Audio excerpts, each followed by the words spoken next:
Hello students, today we are started the new chapter of economics, chapter number 1 that is development. आज हम economics का chapter 1 development को पढ़ने जा रहे हैं। तो सबसे पहले हम देखते हैं what is the meaning of development. Development कहा किसे जाएगा। किसी भी कंट्री में अगर हम देखते हैं तो ये सिस्टम होता है वहां के लोगों बॉटम टू टॉप, यानी डेवलपमेंट जो है वो स्टार्ट कहाँ से होना चाहिए, बॉटम, यानी जो पुअरेस्ट पर्सन है वहां से लेकर उस डेवलपमेंट का बेनिफिट कहाँ तक आना चाहिए, टॉप लेवल तक आना चाहिए।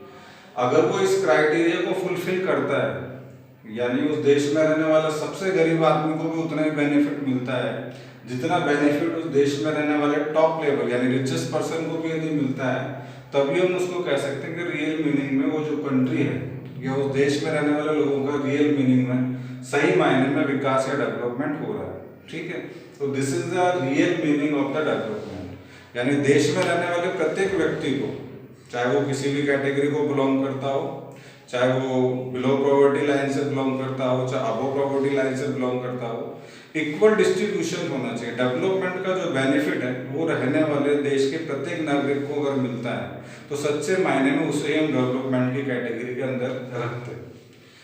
अब एक एग्जांपल हम यहाँ देखते हैं कि किस तरह से बेनिफिट्स डेवलपमेंट का मिलना चाहिए। मान लीजिए आज हम अपने देश में किसी भी जगह पर एक हाईवे को कंस्ट्रक्ट कराना चाहती है गवर्नमेंट ऑफ इंडिया।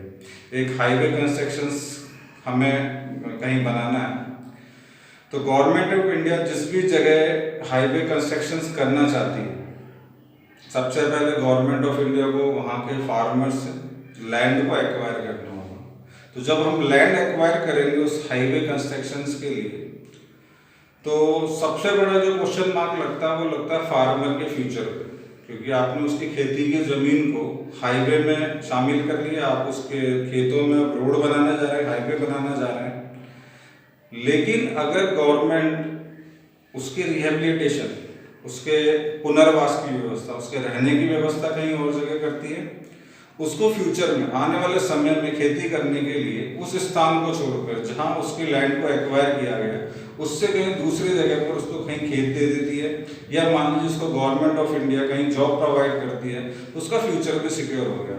तो सही मायने में यही एक तरीका होता है जिसको हम डेवलपमेंट की कैटेगरी में रखते हैं, यानी कि उसको बेनिफिट भी दिया गया और हमारे देश में एक नया हाईवे कंस्ट्रक्ट हो गया, जिससे जो टाइम लगता था पहले एक स्थान से दूसरे स्थान पर जाने में, उस टाइम को हमने रिड्यूस कर दिया, उस टाइम को हमने बचा लिया और लोग उस हाईवे का यूज करके बहुत तरीके से यूज कर सकते हैं। This is the real meaning of the development, यानी टॉप और बॉटम, हमारे देश का सबसे अमीर आदमी को भी उतना ही बेनिफिट हो उस चीज से जितना कि बॉटम यानी जो गरीबी रेखा के नीचे रहने वाले लोग हैं, जो बीपीएल फैमिलीज हैं, उनको भी अगर उसका बेनिफिट मिलता है।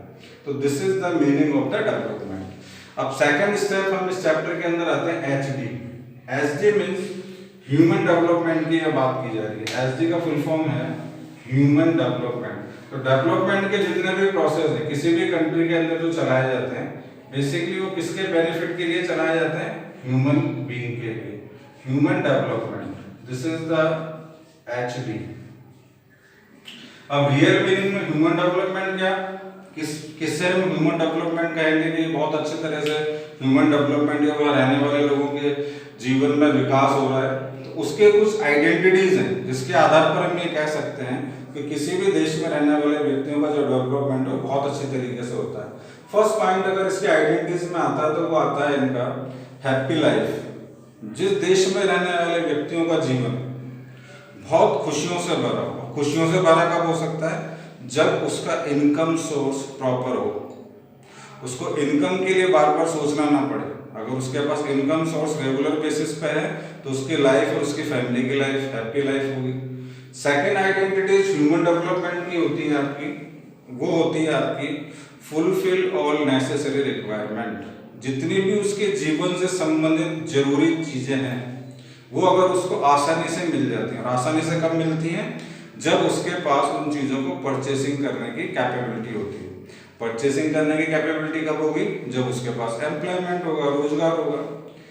तो अगर वो आसानी से अपनी आवश्यक चीजों को खरीद पा रहा है, अरेंज कर पा रहा है अपने लिए और अपनी फैमिली के लिए, तो हम कह सकते हैं कि उस कंट्री का ह्यूमन डेवलपमेंट बहुत अच्छा तरह से है। थर्ड जो इसके अंदर कैटेगरी आती है या आइडेंटिटीज जो आती है वो आती है वेल परचेसिंग पावर। किसी भी देश के नागरिकों के पास अगर परचेसिंग करने की पावर बहुत अच्छी है, परचेसिंग करने की पावर के लिए आपको पैसे की जरूरत होती है, और पैसा किसी भी देश के व्यक्तियों के पास कब आएगा, जब उनके पास एम्प्लॉयमेंट होगा।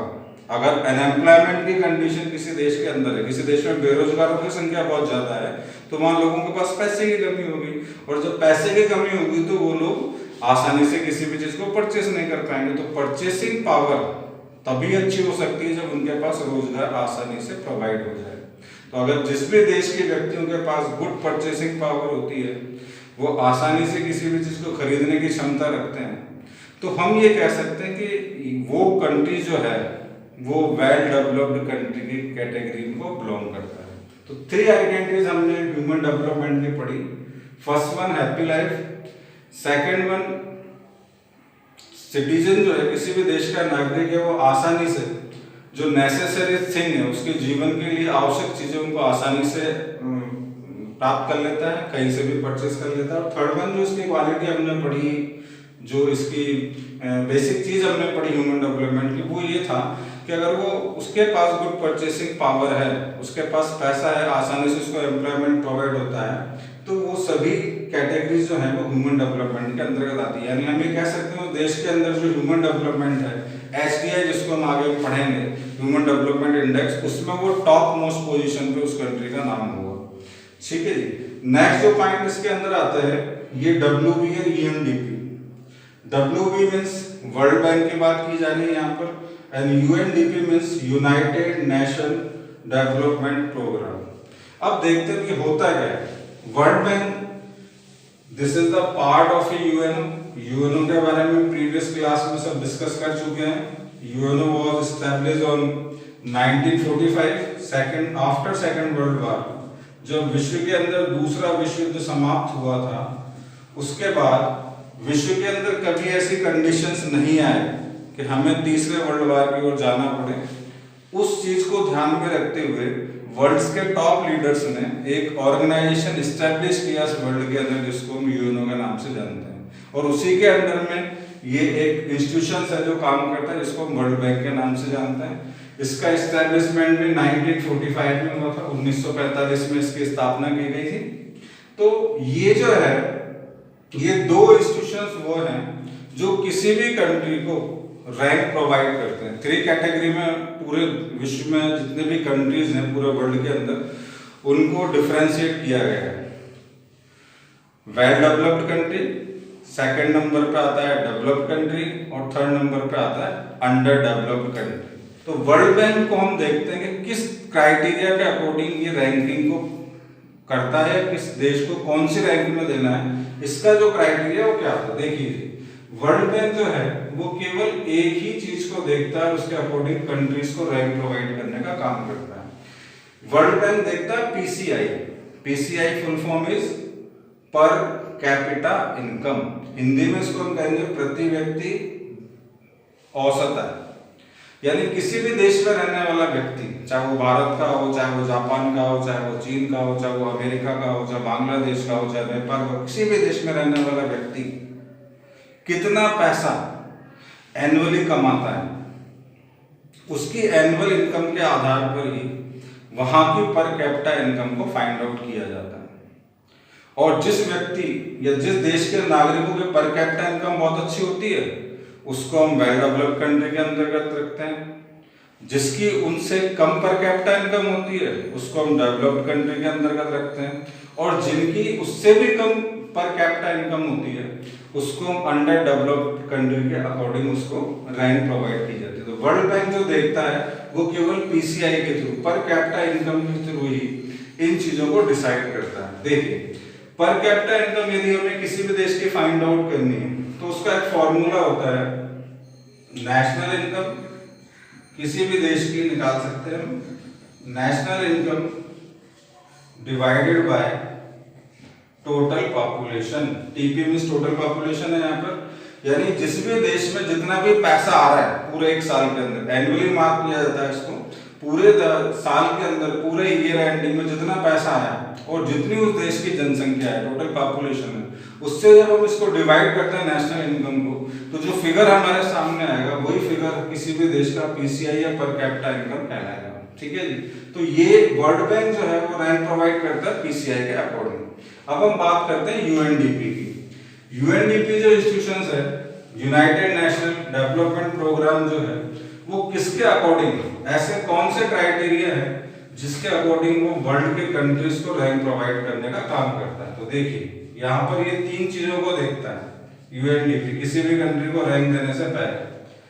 सबसे पहला क्राइटेरिया इसका पीसीआई है, पर कैपिटा इनकम।